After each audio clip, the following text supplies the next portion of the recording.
Good morning. Welcome to the National Press Club, the world's leading professional organization for journalists and the place where news happens. I'm Lisa Nicole Matthews, president of the National Press Club and video assignment manager with the Associated Press. Thank you for joining us for today's Headliners virtual event. We have a panel today of reporters and a media executive who for years have reported from and on Afghanistan. We welcome questions from our online audience, and I will ask as many questions as time permits. To submit a question, please email headliners@press.org and place Afghanistan in the subject line. On Monday, the longest war in American history ended with the withdrawal of U.S. forces from Afghanistan after nearly 20 years of conflict. The official end to the forever war that had begun in the aftermath of 9/11 was a messy one. The chaotic evacuation of the remaining Americans and some of the Afghans who worked with them took place as the Taliban descended on the capital of Kabul and as the US-backed Afghan government crumbled. Reporters witnessed shocking scenes of desperation as Marines shepherded thousands of evacuees to the cargo planes that would fly them to safety.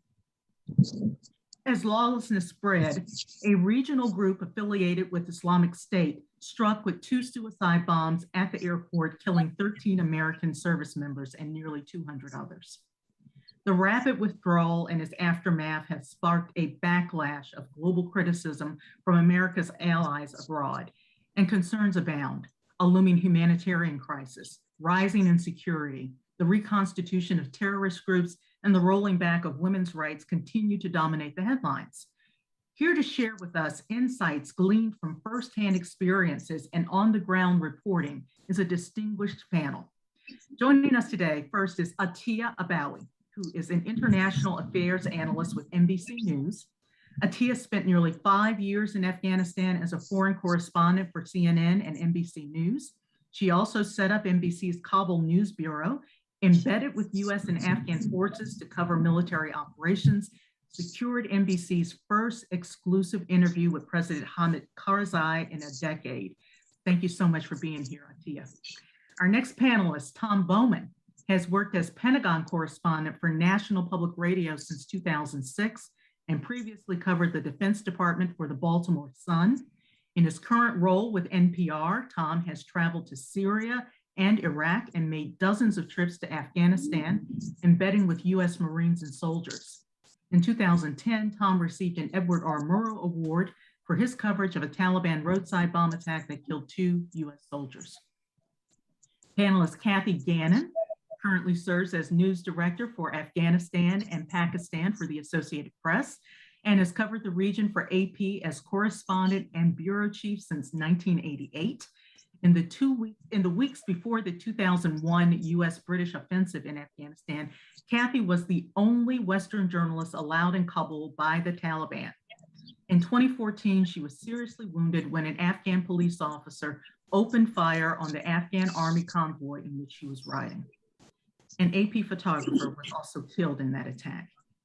Gannon is author of the book, I is for Infidel, From Holy War to Holy Terror in Afghanistan. And finally, we are joined by Saad Mohseni, chairman and CEO of the MOBY Group, Afghanistan's largest private media group and the first 24/7 media network. MOBY Group owns the Kabul-based Tolo News and Tolo TV, which has continued to report and broadcast since the Taliban's retaking of control. Saad served as economic advisor to the Afghan government and has been recognized by Time magazine among its 100 most influential people in the world. Welcome and thanks everyone for joining us today. As I mentioned before, I'm feeling very, very proud and humbled to have each of you here at the National Press Club, albeit virtually. I've seen you all doing your talking heads on some of the networks individually, so it's fantastic to have such a wealth of information gathered in one spot this morning. Thank you. Thank you, Lisa. So, first question to everyone, and I'm gonna begin with Kathy Gannon just because AP always gets the first question. Let's talk a little bit about what we've seen this week. And your initial thoughts and reaction to what we saw at the airport, and just your thoughts around it, if you could just lay that out for us to begin with. Yeah, good question, Lisa. And I think for me, the panic that has been generated among Afghans and is really for me a real sad indictment of the last 20 years in Afghanistan, of the international community. So because really that people have so little faith in the future of their country. And I understand, of course, with the Taliban coming in and the history of their rule between 1996 and 2001.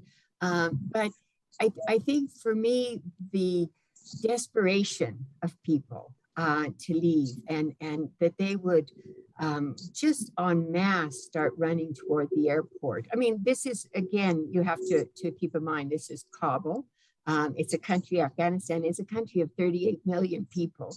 And so it's a small group, but the desperation, I think, for me was a real indictment on the last 20 years and what was accomplished or not accomplished, what was able to take root and not take root, that people were so desperate to leave, and that the fall was so quick and so in a way for the very Afghans who were asked to fight to save the country from a takeover, didn't feel that they had the motivation to stay and fight, and so I think really for me, it's hugely sad for Afghans and for Afghanistan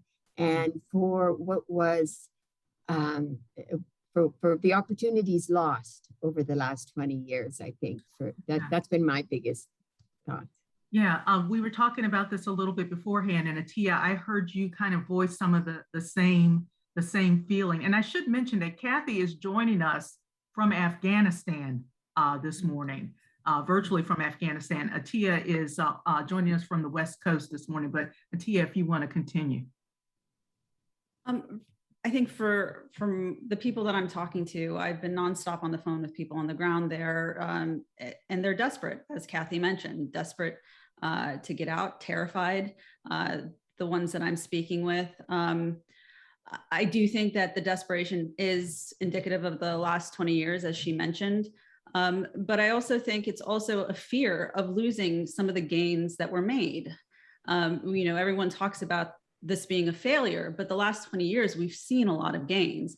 And the fear lies in the fact that many of them feel that they're going to lose it again. And because of the history of the Taliban, and I don't mean just 96 to 2001, I'm talking about the last 20 years as well. I have men crying on the phone, begging for help to get out, men whose fathers and uncles had been killed by the Taliban. So they feel that they're going to be targeted next. So I understand some of the desperation. I will say that oftentimes when I speak to the men, they're a little bit more optimistic than, say, when I speak to the women, because I think they have the most to lose. But it is unpredictable. We don't know what's going to happen. There's a lot of talk about possibilities of what the Taliban might have changed. But history also shows us that in 1996, when the Taliban came in, they were a reprieve. The Afghans just went through 10 years of the Soviets, went through a horrible, barbaric civil war. So they also welcomed the Taliban. Back then, in a sense, they welcomed them for some kind of peace. And throughout the years, the regime got more restrictive and more barbaric. So I think the Afghans have heard the stories. We have a young generation there now. And I think that they are worried that the Taliban are putting on a face right now. Clearly those who are stuck are hopeful that there is a change, but there's always the fear that not really. Now, Saad, you mentioned a little something about how quickly the government crumbled. Can you talk a little bit about what you saw happen with the leadership in Afghanistan and your reaction to that? Well, the leadership was totally disconnected to reality, to the realities on the ground. As a matter of fact, I saw the president, I think on the 23rd and the 24th. I saw him twice of July. And the second time was with the vice president. The first time was one-on-one. I just felt that he just didn't realize what was going on. And the frustrating thing was, and I've known Ashraf Ghani for a long time, is his unwillingness to listen to anyone. And he was in his own little universe, completely and totally delusional. The point I always try to stress is how Afghanistan had changed and how the government had not changed. You know, the corrupt government had stayed corrupt, inept, unwilling to satisfy the needs or meet the needs and demands of its constituencies.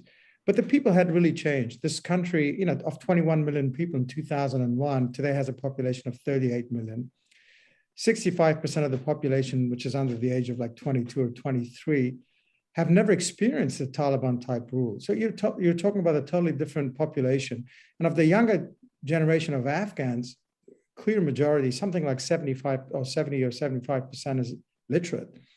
And I think in 2001, our literacy rate was like 20 or 25%. So you've seen a huge transformation, especially in the younger generation of Afghans, of which half live in our major cities, or they have an urbanized experience, an urban experience. So I think we've been let down by our government. And unfortunately, Ashraf Ghani managed to sort of, the sort of the brand of the new political order, post 2001, and his brand became one. And I think that really didn't help the cause. As a matter of fact, Ashraf Ghani felt that every time he gave a speech, it would help the cause. If anything, it weakened the cause. And a lot of people were not willing to fight for him and his regime. And he did a great job in 7 years of alienating everyone, from tribal influences to religious people, in particular in rural Afghanistan. So it happened very quickly. I actually thought it would happen within months of the Americans leaving. Never thought it would be before September.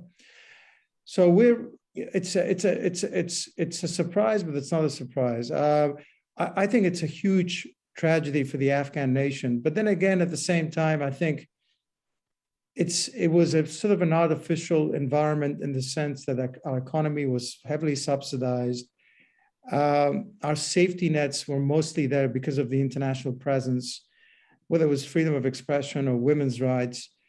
And it's funny because, we are out there every day doing programs on women's rights, and it's much more genuine because the people out there are not necessarily getting funded by some international NGO. They're going out there actually saying, these are our rights. It just seems to be a lot more organic. I'm not necessarily optimistic, but I just think it provides us with a unique opportunity of actually fighting for these values, perhaps on our own. And maybe that will have there'll be a more sustained effort in terms of holding on to the gains of the last 2 decades.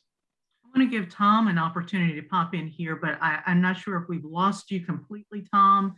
But if you're still there, if you want to turn your video back on and your audio, I'd love to hear your thoughts about the kind of escape from Afghanistan. And maybe he's not there. Okay, well, we'll keep an eye out to see when Tom rejoins us, because he was on his way to Dulles International Airport this morning for the return of more refugees. Let's talk about the impact on the new generation of Afghans, because I know that I've heard people refer to the fact that, and lots of blame going around, lots of blame game in the US in particular, about how America went over and gave the Afghans, a taste of democracy, knowing that they would not be able to take advantage of that.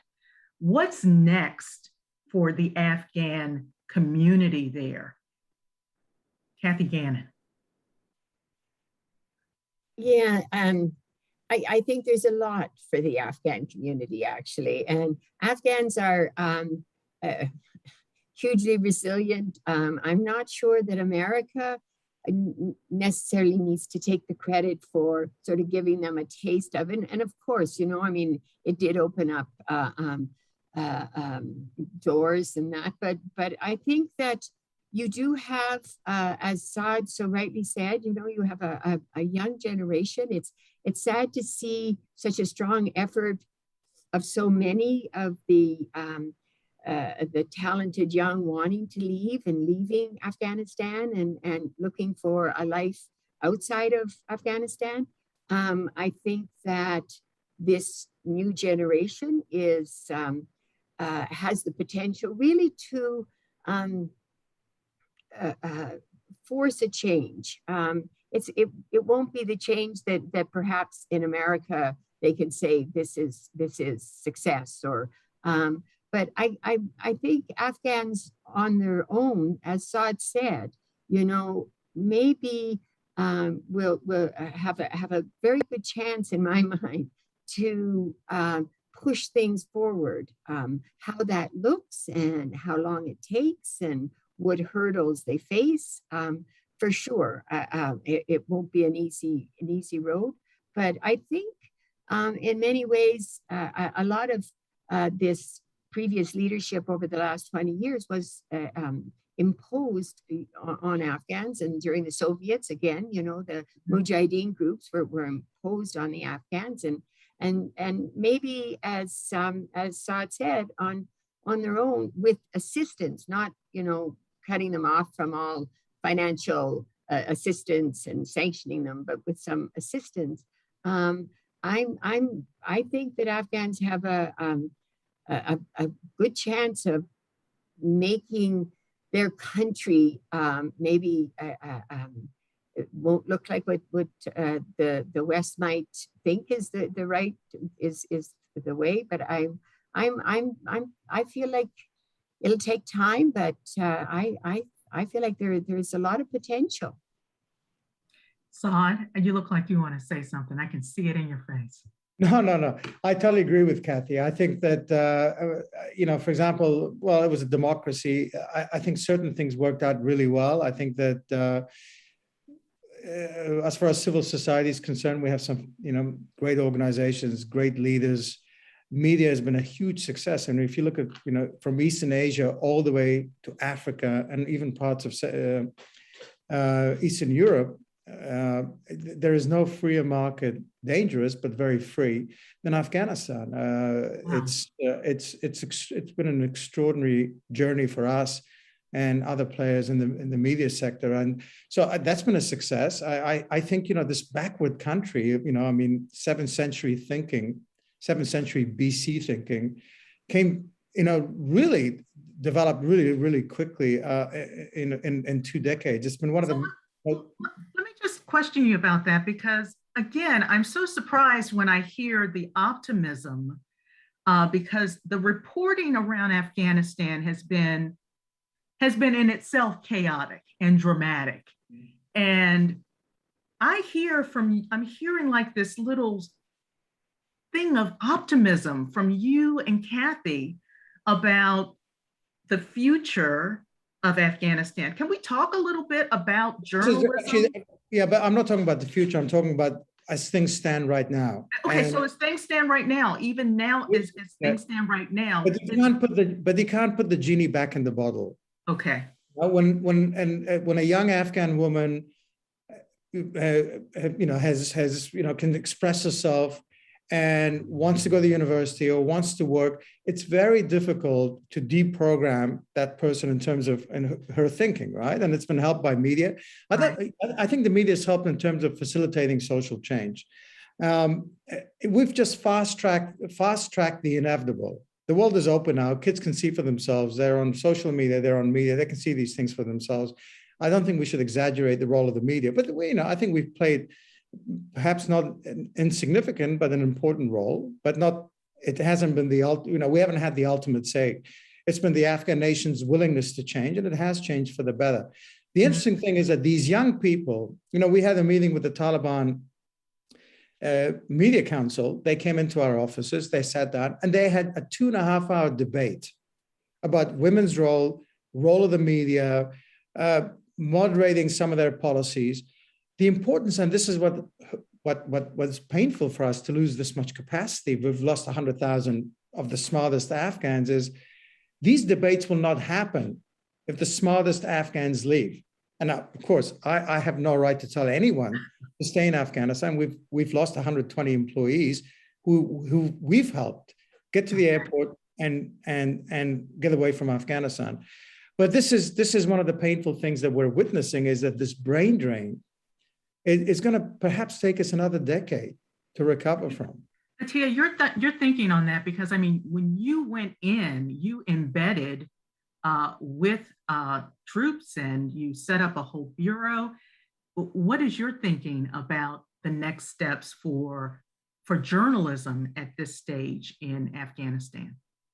Well, I also want to touch a little bit on this optimism. And it's great that there's optimism here, but that also comes from our privileged standpoint to have this kind of optimism. The Afghans don't have some of the privileges, clearly, that a lot of us have. And I want to also just point out the fact that the Afghans do not want an enduring war. They've suffered through 40 years of war.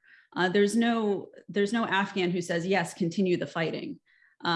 They want peace, but they did expect an enduring friendship. That was the one thing that I feel has, when you hear the word betrayal from many Afghans, that's what they mean. For the last 20 years, they've been told, we're here, we'll never abandon you, we're your friends, we are allies, we're working together, we're helping you build up your country. So I want to clarify that to anyone who's watching and listening, because there's a misperception amongst Americans that the Afghans wanted us to stay for the fighting purposes, and that's not the case. They've suffered. There are a lot of Americans, internationals, who've suffered dearly in the last 20 years, but Afghans have suffered the most when you look at the numbers of civilians as well as the security forces. That said, the last 20 years, as Saad was mentioning, it did have amazing progress. And I've always said it was very fragile progress. That was, I think, one of the core issues of, I think, what's happening right now, is that fragile progress was shattered the instant that America decided to stop supporting. And when America decided to stop supporting, it meant the other allied countries had to follow suit. But we're also forgetting the fact that, yes, America and NATO might be gone, but there are other countries that are going to want to have a say in Afghanistan, whether it be Pakistan, whether it be China, whether it be Iran, whether it be Russia. Afghanistan will still try to be used by other countries, as they have been in the last 20 years. Yeah, we did hear Nikki Haley just the other day on Fox News express that there's her concerns about Russia going into Afghanistan, about China moving into Afghanistan. Help us understand, Atia and Kathy, the structure that is left in Afghanistan now, how the Taliban operates, and whether we're seeing like a charm offensive on the part of the Taliban to get to receive some level of acceptance on the international stage. Yeah, well, they've been negotiating for 3 years. It's not like it's just been since they took over power. They've been to Moscow, they've been to China, they've been to Iran, Pakistan, of course. It's not, and they've been negotiating during the Trump administration, and then following into the Biden administration. So, I think that the Taliban have their interaction has been, over several years. What is the structure? I mean, they're now trying to come up with a government. I think everybody is looking at them to try to see what that government will look like. Will it be inclusive? How will that then reflect the laws and regulations and the kind of governance? And I think the international community is looking at that. I think the international community is also trying to figure out what is their interest. Russia obviously is worried about the Islamic State, which also includes the Islamic movement of Uzbekistan, the IMU, which is in the Central Asia. The Chinese are worried about the Turkestan movement, which is the Uyghurs. So everybody has, and Pakistan, of course, has its interest. Iran has its interest. So everyone will be looking at what their interest is and how to manipulate the situation for their interests. And from the Taliban's perspective, I think at this point, what you see is in Doha, you know, the British Foreign Secretary met with, or the British representative on Afghanistan met with them, the Germans met with them, they reached out to the Chinese. I think they are the government in Afghanistan today, or they are the new rulers in Afghanistan, and they are trying to figure out how to go forward and have recognition, because they recognize between 96 and 2001, they had absolutely no recognition except for 3 countries and no money to operate. And Afghanistan, as Saad has said, is a very different country. You can't go back to 1996. You can't go back to 2001. People have expectations. They're not going to be compliant the way they were between 96 and 2001. There is, you know, the economy, my goodness, even before they came in, the poverty level was 54%. And so people are not going to be satisfied to be ordered to stay quiet and not respond. That's not the Afghanistan of today. So I think the Taliban are trying to figure out how to manage going forward. Atia? I think I think Kathy made some great points. And I think that the Taliban, they do want to be a legitimate internationally recognized government. I think that the US is now trying their diplomatic efforts to negotiate with the Taliban. I think that's under the assumption that the Taliban want to continue to negotiate with the Americans in the West. I know that they also feel like they don't need a leash around their neck from America or the West when it comes to money, and they don't want that perception either. So they have other options, and they will look at those options as well. I think in the end, they might continue to need these diplomatic relations for other reasons. That also said, the Taliban has a struggle within itself at the moment. They are a mixed group of different organizations. You have the Mullah Brothers who have gone to Doha. You have the negotiation team in Doha. You have the sophisticated Taliban who've met with Saad's team, who have these sophisticated discussions, but you have the foot soldiers on the ground in different provinces. You have the Haqqani network. I was speaking to a woman who was the head of a very high-level organization in Kabul, and she was called by the Taliban and said, continue to go to work. We want you to continue working. So she said she was shaking the first day, but she went to her office. And then the next day she went in and she was fine. Wow. And then on the 3rd day, someone else came in and said, you no longer work here. Thank you for your efforts. I'm in charge now. So she went back home and then got a call from the Taliban, the person that she had been talking to, and said, why didn't you go to the office? And she said, well, they've taken over my job. And he was like, no, you're going into the office tomorrow. And she's like, I can't go. Like, they have said they've taken over. And on the phone, he's like, I know who did this. I'll call you back. And he even offered to send 20 Taliban fighters with her to make sure she was safe. And he never called her back. So clearly there's some discrepancy within each other, how they want to move forward. And I think that's the uncertainty that's causing fear. So are we seeing a resistance movement on the ground? Are you all reporting on any resistance to the Taliban, or, you know, whether it's Islamic State, or if it's just regular people in a group that have decided that they want to fight, or they want Afghanistan to be what they want it to be? Are we seeing that on the ground? There is in the Panjshir Valley north of the city, there is an actual anti-Taliban movement, anti-Taliban fight going on. I don't know that you can call it a movement at this point, but it is a group that is led by the son of Ahmad Shah Massoud, who was one of the warlords between 92 and 96 that was part of the destruction of Kabul when they were fighting among themselves. But he was then sort of lionized post 2001 as an anti-Taliban fighter after being killed in a suicide bombing. So his son now is sort of leading that charge, but it's restricted to that one area. But it certainly is very strong, and it's I mean, within that area they're fighting. I think the others, in terms of the Islamic State, and it's that's a militant terrorist group that is operating both in Pakistan and in Afghanistan, and includes different groups. But in terms of an anti-Taliban movement or an anti-Taliban fight, I think that right now, from what we can tell here, is that it's restricted at this point anyway to within that area, the Panjshir Valley.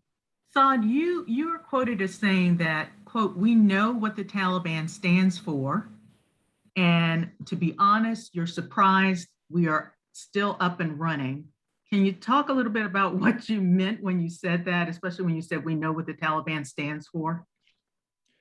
Well, it's a movement that's very dogmatic. It has a very black and white approach to things, and they've been fairly transparent in terms of their views of the media, both the news networks and the entertainment networks. So we were surprised that they're showing some tolerance, but I think it's important to note that this is sort of they're not in charge fully in terms of, they don't have a cabinet. We don't know what their media laws look like. They haven't issued any directives. Once they're fully in power, they will have a prosecution, they will have a judiciary. So, for us, it's just, this is the calm before the storm. There's little doubt that they'll be more restrictive. The question is how restrictive and how much freedom will we have, because they will be the ones representing God and the Quran, and whether we as a news organization can challenge them remains to be seen.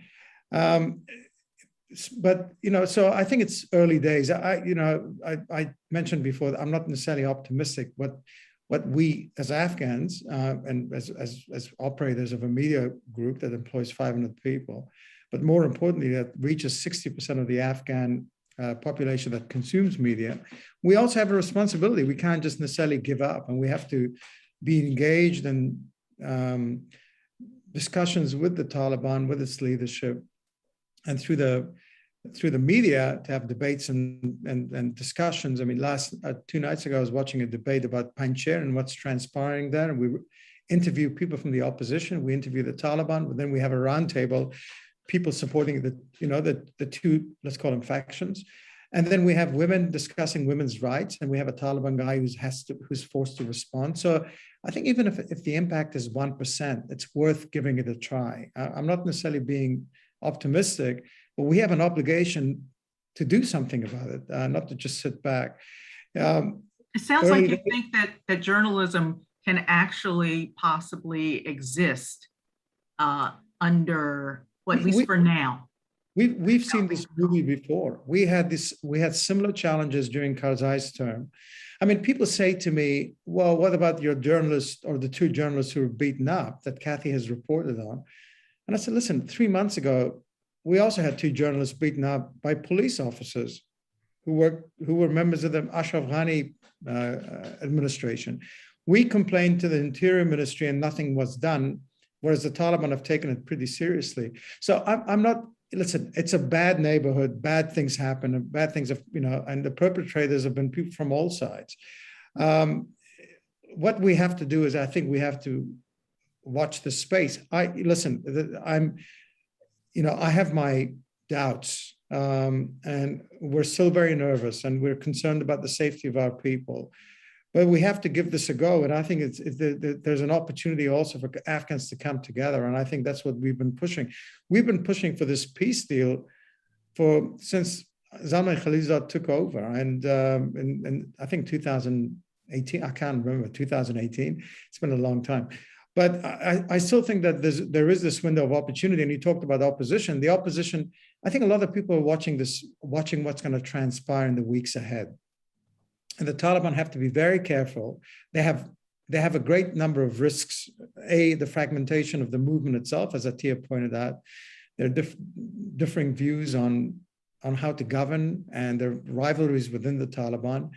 And then there are other, Afghanistan is a big country with different interests. And I think it's important for them to not just satisfy the demands of their own constituency, which is about 10 or 15% of the population, this hardcore conservative constituency. They have to broaden their appeal. So that's where they have to have more moderate views, and they have to be more inclusive in terms of governance or governing.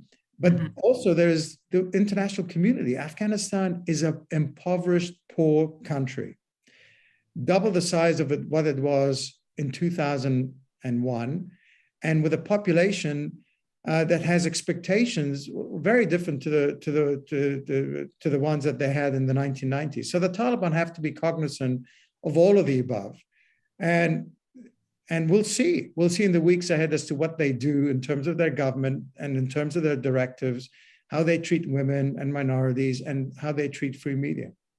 Atia, is it time though for media organizations to seriously start planning for a withdrawal of Western journalists from Afghanistan? If you were running the newsroom, would you feel safe? Would you feel like your people are safe on the ground there now to operate? So if I was running the newsroom, I wouldn't feel that way, because as a journalist, what you want to do is go there. And it's great that Kathy's there. It's great that there are a few Western journalists there as well. I do think that the Western media did run. There were a lot of Western journalists who left for their safety because the people in charge were thinking about the safety issue. I think this is becoming a time where we're going to become more and more reliant on Afghan media. I've been watching Tolo, I've been watching Adiana. Like, luckily we live in a globalized environment where I can watch local news here in the safety of my living room in Afghanistan. We have social media where we can keep in touch with people on the ground. Unfortunately, I think there's going to be less of a Western presence, at least in the beginning, until people figure out what the next steps are. But I do think that I'm terrified of the Western media, again, forgetting about Afghanistan, because and that happens. History also has shown us about, we'll have brave journalists that will go there, and then suddenly the interest will wane. The new hot topic will be on the news. And unfortunately, the second that Afghanistan is forgotten about, the people are often forgotten about. And, it's not up to the world to save Afghans, because Afghan people are strong, they're resilient. And as Saad was saying, we need to try, meaning there are voices out there. There are women marching on the streets despite their fears, because they know that they have to speak now, because if they wait, they might lose that opportunity. But it's our, I feel like, our duty to support them. After 20 years of involvement in whether it be good and bad results, depending on the people that you talk to abandon Afghanistan again is what brought us to Afghanistan in the first place. So we also have to keep in mind that this is an Afghan issue. This is the Taliban are going to need to figure out what to do next or whatnot. But we also see people from outside of Afghanistan, from various countries, people who are fundamentalists in thought, who are now looking at a place to go to. So the Taliban are going to also have to deal with these people who are going to try to come in and use their country as they did prior to the 9/11 attacks. So there's a lot to consider for the Taliban government, and they are going to be the government. So there's no denying that. Anyone who has this delusion that, well, what else other than the Taliban? It's not. The Taliban, this is their country now. It was handed to them. So they have a lot on their plates, and to make sure that They can protect their people, they can feed their people, and hopefully give them the basic rights that every human being deserves. Kathy? Yeah, can I just say, yeah, and Atia is 100% right, and I respect very much. She's so right on everything she said. But Afghanistan existed before 2001. I've been covering Afghanistan when the Taliban came in 1996, when the Mujahideen came in 1992, and those same people who destroyed Kabul between 92 and 96 were brought back by the US-led coalition. People talk about, these groups coming in. The people who brought Osama bin Laden to Afghanistan are those who were allied with the US-led coalition, SIOF, Abdul Qadir. These people were the ones who brought Osama bin Laden to Afghanistan from Sudan in 1996. So in May 1996, we made statesmen of people who, and I saw this in between 92 and 96, who raped and scalped women in Kabul, and we made statesmen out of them post 2001. So I guess, and Atia is so right in terms of, losing sight and forgetting again. And I guess what has shocked me many times is that, I'm hearing things said like it's the first time, and maybe if there would have been a little bit more attention paid to Afghanistan and a little bit more understanding of its history, some of what is existing today may not. But I think that Afghanistan, it went through convulsions before 2001. It'll go through, after 2021. And I hope, as Atia so rightly says, is that, it's not forgotten again. And because the US is no longer involved, or the West is no longer involved. Anyway, I just wanted to throw that out. Can I just add, I didn't mean by any chance that Afghanistan didn't have a history before this. I think we all know that it's had a rich history. And Kathy touched on a really important point, and going back to your question earlier, Lisa, about mistakes that were made. Right. There are a lot of finger pointing to be had, both inside and outside of Afghanistan. But one of the biggest is the fact that the US and its NATO allies did support these warlords who terrorized Afghans to the point where when the Taliban came in 96, it was a reprieve from these people. And then those people were brought back in, and they fueled a lot of the corruption. And the Afghan people even today are saying, when the Taliban forms this government, we hope they don't do what the last governments did. And one other little point and story that I'll mention, a short one. I remember interviewing a top international official in Afghanistan. And when the cameras was off, he started giggling and talking about how he and the other ambassadors have their favorite warlord. And that's the warlord that they support. And it's their little action figure toys, and they play with each other. That's how Afghanistan was treated. And this is one of the fingers that can be pointed as to the failure of the last 20 years. Well, because we took the time to get Tom Bowman to participate as a part of this panel, I understand that he is back with us with audio only. Tom, if you can just, can you hear me? Yes, I can hear you loud and clear. Okay, fantastic. We've been talking in general about everything, about the way the war ended, reactions to it. I know you've been listening. Your chance to weigh in with a few comments here. Well, it's all kind of bittersweet. I'm out here at Dulles Airport now, trying to meet some of the Afghan refugees, and I'm with my producer, Monica Estatieva, and Fauzia Tamana. And Fauzia's husband, Zabi, was our fellow journalist and interpreter 5 years ago, and he came under an ambush and out by Marsha. And he was killed along with our photographer, David Gilkey. And now we're going to talk to some Afghan refugees, and Fauzia, just like Zabi, her husband, will now help us translate. So it's kind of come full circle for us personally, this story. I mean, we've all been at it for many, many years. It's heartbreaking to see what's going on now in Afghanistan and the people reaching out to us, and I'm sure everyone on the panel, how can I get out? Can you help me? it's devastating. As far as how it all happened, what should have been done, shouldn't have been done, I've been talking to people really for the past 3 or 4 years. If you had to do it all over again, what would you do? And these are military people, State Department people, intel people, all sorts of folks. And a lot of them say you should have gone in low, with small numbers of troops, intrepid State Department people, and kind of help out the country. They overdid it by sending in tens of thousands of troops and many billions of dollars, and the corruption and working with the warlords, as others have mentioned, was a mistake. I asked a senior official, what would you do if you had to do it all over? And this person said, break with the warlords and go after the safe havens in Pakistan. Another said, just plant trees out the butt and go home. Another said, Tom, I think we have to ask ourselves, what are our interests in Afghanistan? And when you hear a response like that, it's basically this guy saying, and it was a senior official, a lot of people think it wasn't worth it, or the U.S. did too much, or threw so much money around it led to corruption.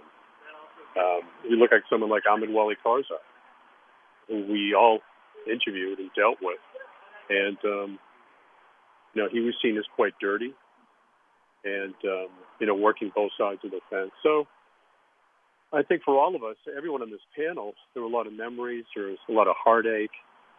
There's a lot of, if you could have done it all over again, what would you have done? So it's, and I keep thinking of my friend Fauzia here with me out of Dulles, and her 3 kids are here with her. They're wonderful kids. They're becoming American now. They're playing soccer, going to school. And, I think for all of us, it's just, it's a really tough time. Well, I want to be able to ask and get a full response from each of you on my final question. But before I ask the final question, let me just take a moment to thank the organizers of today's event. Our headliners, co-team leaders, Donna Linewan and Lori Rousseau. They do a fantastic job every day. Our club membership director, Kate Helster, club executive director, Bill McCarron, and today's headliner event coordinator, Melissa Charbonneau, who was really, she was right on top of this and encouraged us to put this panel together. So thanks to everyone involved. And of course, the team at our Broadcast Operations Center, with whom I cannot do this without. I'd also like to tell you about our upcoming headliners event next week. On Wednesday, September 8th, we'll host a headliners luncheon, and it will be in person. So if you haven't gotten your ticket, please get a ticket. This is going to be fantastic. It's with the Archbishop of the Roman Catholic Archdiocese of Washington, D.C., Cardinal Wilton Gregory. I am really looking forward to interviewing him. So, final question for each of you, and we've got 10 minutes left in the program, and I want each of you, beginning with Tom, because you are on the phone and we haven't really heard much from you.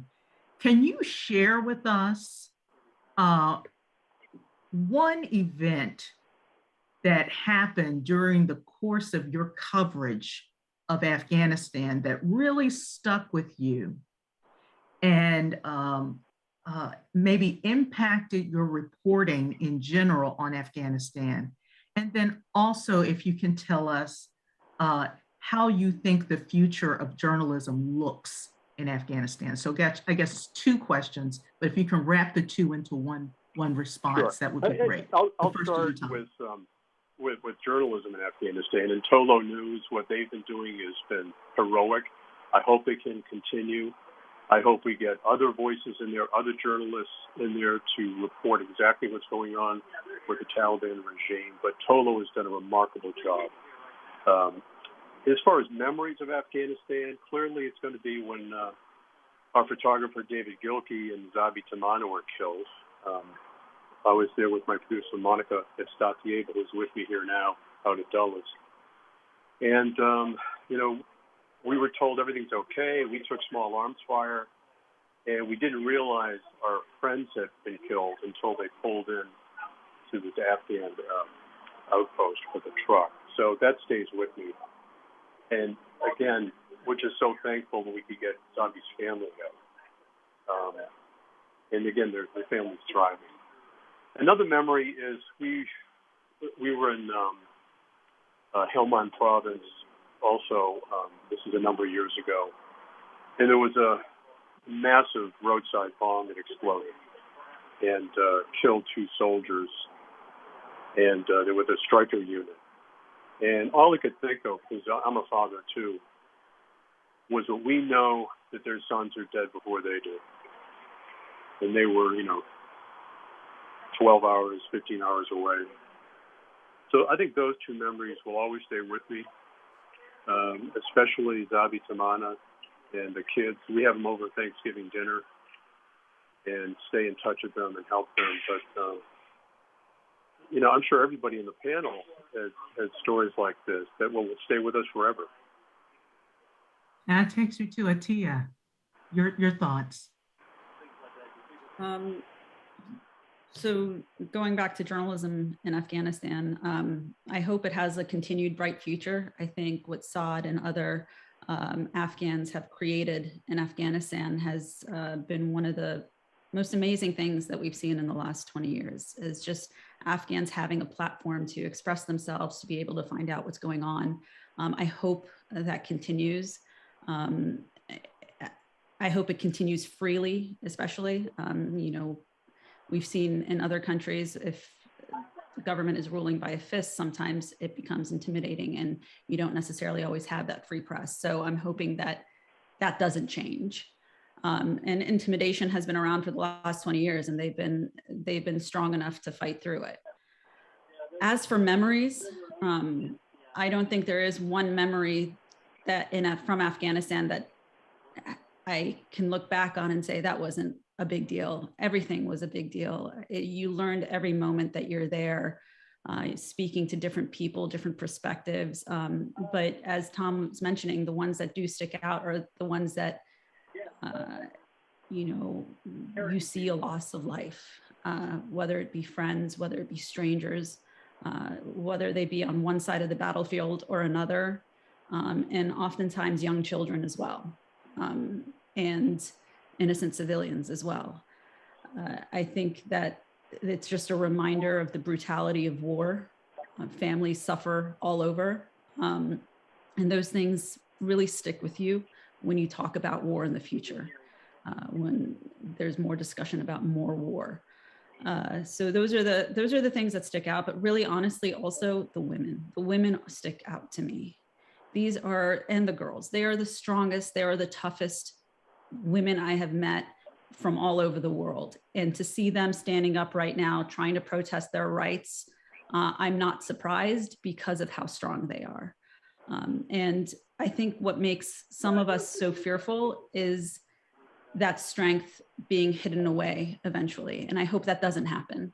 I hope that people will listen to them and give them the opportunity to shine, because these women in the last 20 years have made such progress and such differences. They've been fighting for their rights for the last 20 years. So it's not like they're just on the streets today. They were on the streets yesterday, 5 years ago, 10 years ago. I remember covering them, fighting for their rights. And I hope that they continue to be able to achieve those rights.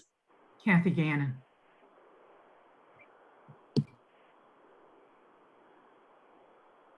Oh, you're having a problem with your mute. I'll go to Saad. Are you good? Okay. Yeah, sorry. Journalism, let me do that first. There's not enough praise you can heap on Saad Mohseni and Tolo TV and what they continue to do. And really, it's also nurturing journalism. It's not just the programming and that. It's just been a real nurturing, I think, anyway, from what I've seen. And that really makes a difference. And I think, too, the idea of reporting on all sides and trying to take a deep breath and be a little bit, neutral and not, I think this has been a real moment that they've shone, frankly, post Taliban, now that the Taliban are here and going out and doing what they were doing before.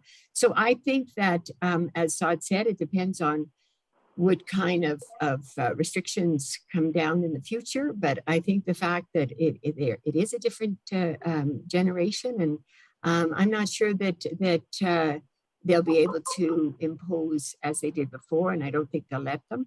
So I don't know that bright is the word I would use, but I certainly think that it will be, it'll be there. Journalism in Afghanistan will be there. And I hope the journalists don't all leave. The Afghan journalists don't all leave, they stay.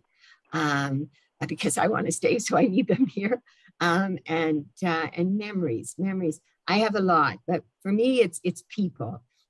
You know, Amr Shah, Moebula, Abdullah. You know, I mean, these are people who are so close to my heart. So I guess for me, that's more for Afghanistan.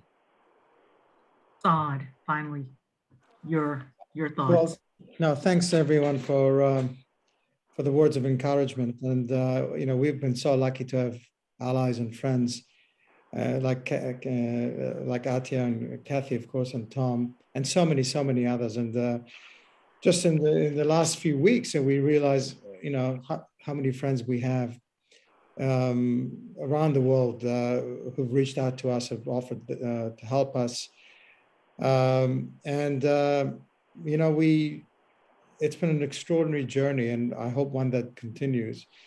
We've paid a heavy price. We've lost 13 colleagues since 2016, many injured, many handicapped permanently.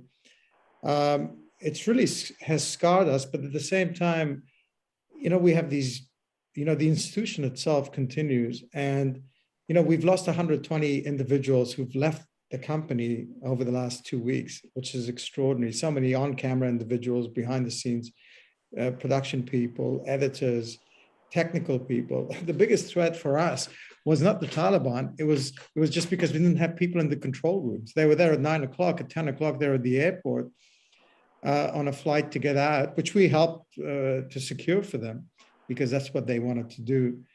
But then, you know, we admire the people who have worked for us. Many of them work for other stations, some have left, and we understand why they felt this need to leave.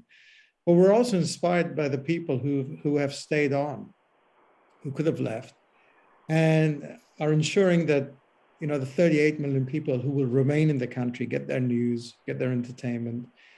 You know, I'm nervous for them. They also have their fears. They're also very nervous, with no safety nets, none. No, there are no safety nets in Afghanistan, unlike the pre-August 15 period. But they continue, and this is courage. This is courage, and I'm inspired by these individuals, 400 strong, and I hope that we can continue as well. I'm pretty sure we will, either in or outside the country, but I think media is here to stay in Afghanistan. Wonderful.